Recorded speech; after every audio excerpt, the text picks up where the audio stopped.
The fifth commandment is, honor your father and mother as YeHoVa, your God, has commanded you. It is the link between the first 4 commandments and the last 5. The commandment guides us to know how to yield to others, how to properly submit to authority, and how to accept the influence of mentors.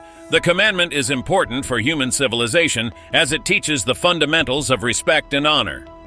Honor your father and your mother, that your days may be long in the land that the Lord your God is giving you. Exodus 20:12.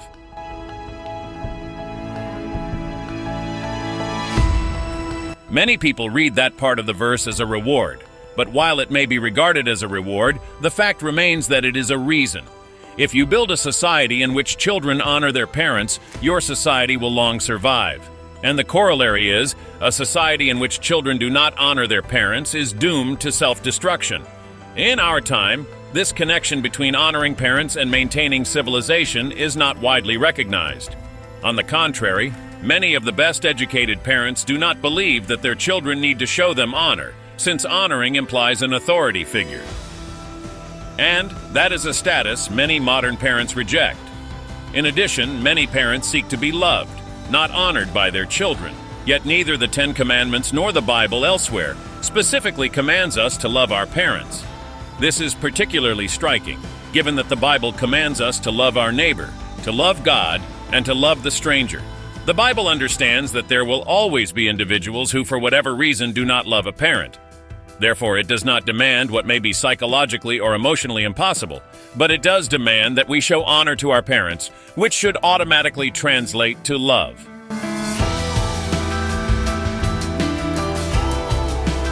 So then, why is honoring parents so important? Why do the commandments believe that society could not survive if this commandment was widely violated? One reason is that we, as children, need it.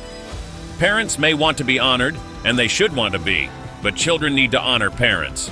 A father and a mother who is not honored are essentially adult peers of their children. They are not parents. No generation knows better than ours the terrible consequences of growing up without a father. Fatherless boys are far more likely to grow up and commit violent crimes, mistreat women, and act out against society in every other way. Girls who do not have a father to honor, and hopefully to love as well, are more likely to seek the wrong men and to be promiscuous at an early age.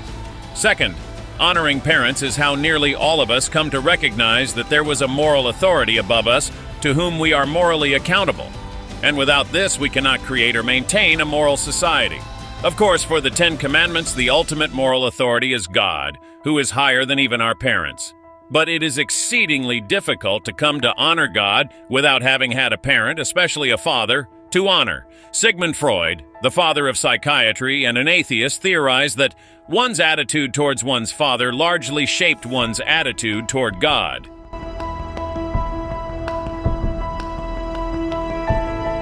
Parents are unique, so they must be treated in a unique way. You don't talk to them in quite the same way you do anyone else. For example, you might use harsh language when speaking to a friend, but you don't with a parent. You don't call them by their first name, and when you leave their home and make your own, you maintain contact with them.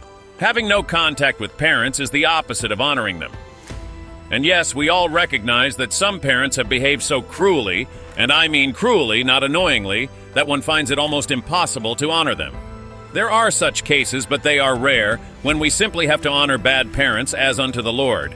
Remember this, if your children see you honor your parents, no matter how difficult it may sometimes be, the chances are far greater that they will honor you. Think about it.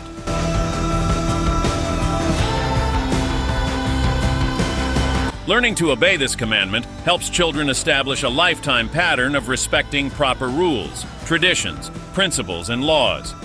Honoring others should be a normal, natural habit learned during youth. The universal application of this important biblical principle is plain. We read, "Honor all men, love the brotherhood, fear God, honor the king." 1 Peter 2:17. It all begins with the respect and honor we show our parents.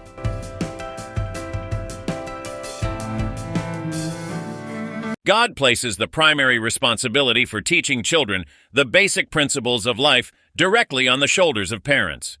The ability of mothers and fathers to succeed in this responsibility depends significantly on how much they in turn submit to God's instruction and teaching and show love and respect for Him. Remember, 4 commandments that emphasize the importance of a personal relationship with God precede the commandment to give honor to our parents. After all, God is our ultimate parent. Notice how God challenged the spiritual leaders of ancient Israel. A son honoreth his father, and a servant his master.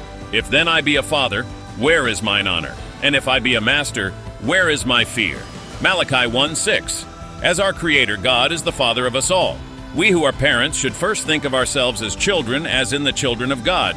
It is just as important for us to respect and obey our Heavenly Father as it is for our children to respect and obey us. Only then is it possible for us to fully grasp our role as the spiritual leaders of our children. When we first honor and obey God, we set the proper example for our children. They can then develop habits of respect and obedience by observing our example and applying what they are taught.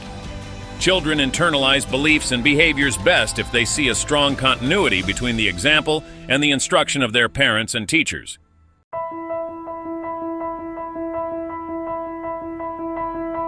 When Moses reviewed the 10 commandments with the people of Israel, he commented on another blessing, in addition to long life, for keeping the 5th commandment.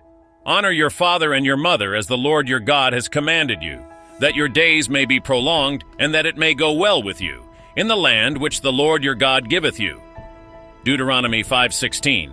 We the children are the beneficiaries when we honor our parents.